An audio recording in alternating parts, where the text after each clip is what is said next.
चले ना जोर इश्क पे सीजन 1 एपिसोड 37। नंदिनी का यूं हर वक्त अरमान को सर बुलाना अरमान को अच्छा नहीं लग रहा था, लेकिन वो कुछ बोल भी नहीं पाया। ब्रेकफास्ट के बाद नंदिनी को बाय बोलकर होटल के लिए निकल गया। अरमान के जाने के बाद नंदिनी रात को हुए अपने और अरमान के बीच के पलों को याद करके मुस्कुराने लगी। होटल पहुंचते ही हेमा जी अरमान को अपने पास बुलाए। अरमान उनके पास गया तो देखा वहाँ आरुषि, अंजलि और अंजलि के पेरेंट्स भी बैठे हैं। हेमा जी बोली, अरमान मैंने सुना तुम कल रात भर बाहर थे।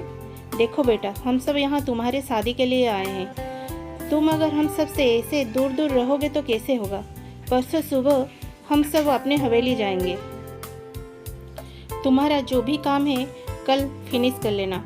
नेक्स्ट वीक के अंदर एक अच्छी सी मुहूर्त देखकर तुम दोनों की शादी करके हम सब वापस स्विट्जरलैंड चले जाएंगे। अरमान बिना देरी किए बोला, मॉम मैं अंजलि से शादी नहीं कर सकता हूँ। अरमान के मुंह से ये लाइन सुनने के बाद वहाँ मौजूद सबको एक साथ झटका लगा। अंजलि मॉम बोलकर अपनी मम्मी के गले लगकर रोने लगी।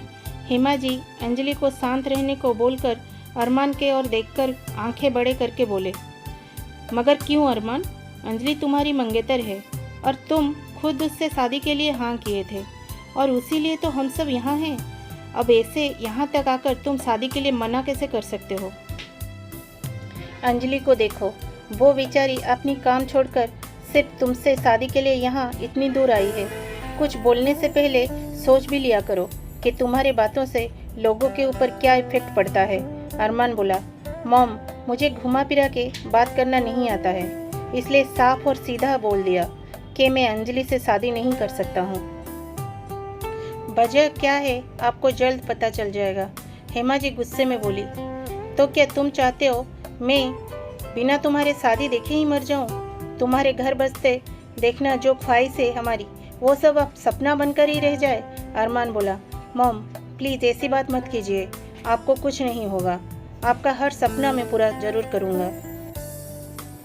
आरुषि जो कब से सब सुन रही थी वो मुंह खोली, मगर कैसे अरमान, तुम तो अंजलि के साथ शादी के लिए मना कर रहे हो, फिर मॉम का सपना कैसे पूरा करोगे।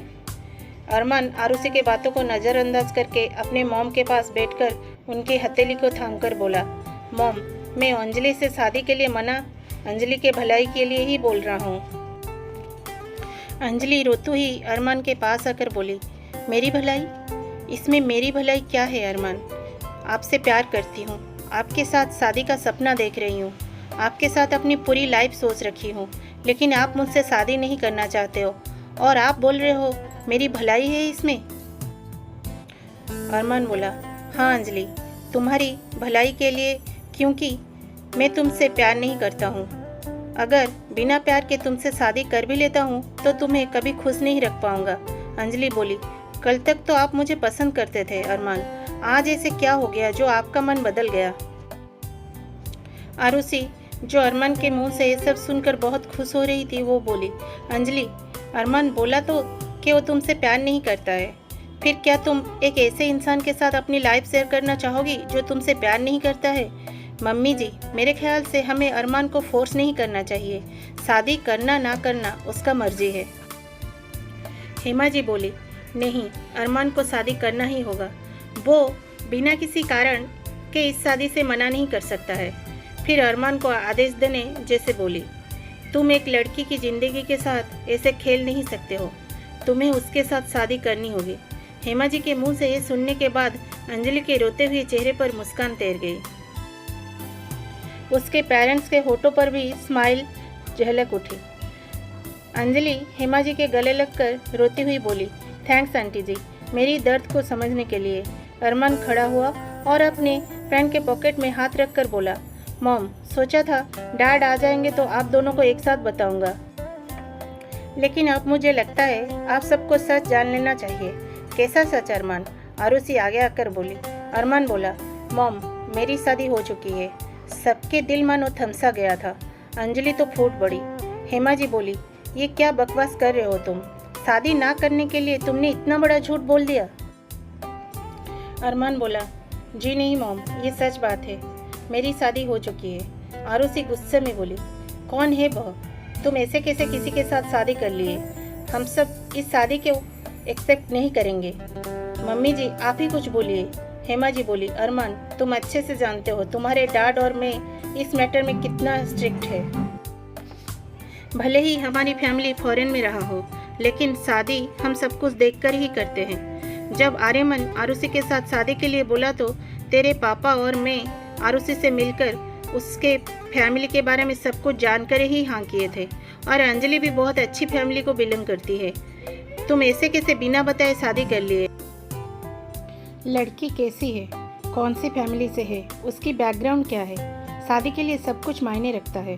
अरमान बोला, मॉम आप ये सब बोलोगी ये मैं कभी सोचा ही नहीं था। फिर भी आपके लिए बोल रहा हूँ। उसकी बैकग्राउंड ये है, वो मेरी वाइफ है और बहुत जल्द मैं उसे आप सबके सामने लेकर आऊँगा। अरमान एक सांस में बोल दिया और वहाँ से निकल गया। अरमान के जाने के बाद अंजलि रोती हुई वहाँ से निकलकर अपने रूम पर चली गई। उसके पीछे उसकी मॉम डैड भी उसके रूम पर चले गए। अंजलि गुस्से में पिलो को फेंकने लगी। उसकी मॉम उसके हाथ से पिलो छुड़ाकर बोली, इसके ऊपर गुस्सा मत कर, जो करना है उस अरमान के साथ कर। मैं तो बोल रहा हूँ उसके ऊपर केस कर देते हैं धोखेबाजी का। अंजलि बोली, मेरी दिमाग काम नहीं कर रही है मॉम, प्लीज़ आप लोग जाइए यहाँ से और मुझे अकेले छोड़ दीजिए। अंजलि के डैड बोले, मैं तो सोच कर ही काम रहा हूँ, अगर अरमान से तुम्हारी शादी नहीं हुई और हम उस सेठी का पैसा वापस नहीं किए तो उस सेठी के आदमी हम तीनों को कीमा बनाकर कहीं बेच ना दे। अंजलि बोली, स्टॉप इट डैड, आप इस वक्त ये सब बातें करके मुझे और परेशान मत कीजिए। अरमान को पाना पहले मेरी मजबूरी थी, लेकिन अब जिद है, मैं किसी भी कीमत पर अरमान को पाकर रहूँगी। अंजलि के मॉम डैड एक साथ बोले, लेकिन कैसे? अंजलि बोली, कुछ तो सोचना होगा, नहीं तो अरमान के करोड़ों के प्रॉपर्टी हाथ से निकल जाएंगे। मुझे अरमान के साथ साथ उसकी प्रॉपर्टी भी चाहिए। आरुषि की रूम। आरुषि गुस्से में ड्रिंक पे ड्रिंक करती जा रही थी। पीने के बाद बॉटल को जोर से फ्लोर पर दे मारी। नीचे फ्लोर पर बॉटल के टुकड़े टुकड़े हो गए। आरुषि की आंखों से आंसू गिर रहे थे और आंख गुस्से में लाल थे। वो बेड पर सीधे लेटकर खुद से बोली, तुम मुझे कैसे भूल गए अरमान? तुम तो मुझे अपनी जान से भी ज़्यादा प्यार करते थे, फिर कैसे मुझे भूलकर किसी और से प्यार कर लिए? तुम्हें कोई हक नहीं है किसी और से प्यार करने की। तुम सिर्फ मुझे और मुझे ही प्यार करते थे और करते रहोगे। छोड़ूंगी नहीं उस लड़की को। फिर वो नशे में उठी और मिरर के सामने खड़ी होकर खुद को देखती हुई बोली, इतनी अच्छी फिगर है मेरी, इतनी सुंदर भी हूँ, फिर तुम मुझे छोड़कर उसे कैसे चाहने लगे? तुम्हारे लिए मैं अब तक माँ नहीं बनी। आर्यमन को हम दोनों के बीच से हटाने के लिए तैयारियां भी कर चुकी हूँ। सोची थी तुमसे शादी करके मिसेस आरुषि अरमान मल्होत्रा बन जाऊंगी, लेकिन तुम तो सारे किया करार पर पानी फेर दिए। तभी आरुषि को कुछ याद आया और वो स्विट्जरलैंड फ़ोन करके बोली, सुनो तुमने वो किया तो नहीं ना? उधर से एक आदमी बोला, जी मैडम, आर्यमन मल्होत्रा का कार के ब्रेक फेल कर दिया है और 10 मिनट में आर्यमन मल्होत्रा अपनी कार में बैठेगा। आरुषि की नशा एकदम से गायब हो गई। वो फ़ोन कट करके आर्यमन को फ़ोन लगाने लगी। आर्यमन जो कुछ इम्पोर्टेड पेपर पर साइन कर रहा था, फ़ोन साइलेंट पर होने के वजह से वो फ़ोन नहीं देखा।